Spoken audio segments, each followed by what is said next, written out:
Luqmon Hakim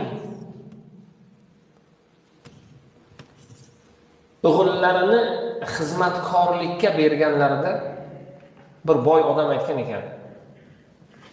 Shu qo'yni eng shirin joyini menga keltir deganlarida yuragi bilan, jigari bilan tilini pishirib keltirgan ekan. Eng shirin joylari mana shu. Yumshoq, yeyishga qulay, ta'mli, xushtam, mazali, yosh-u qari uni yeya oladi. Eng zo'r joy mana shu. Ozgina vaqt o'tgandan keyin, bir hafta, 10 kun o'tgandan keyin sinash maqsadida mana shu qo'yni eng yomon joylarini bizga olib kel deganda, unda ham yuragi, jigari, tilini olib kelgan ekanlar.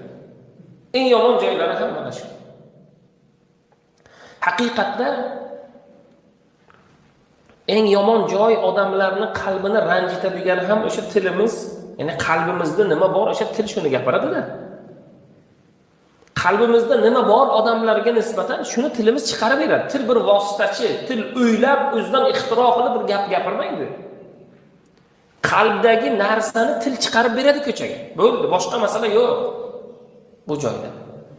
Shuning uchun Alloh subhanahu va taolo mana shu qalbdagi narsalarni til xohlaganini chiqaraveradi, bir vositachi bo'lganligi uchun unga 32 ta tish va lablarni qo'rg'on o'rnatib berdi.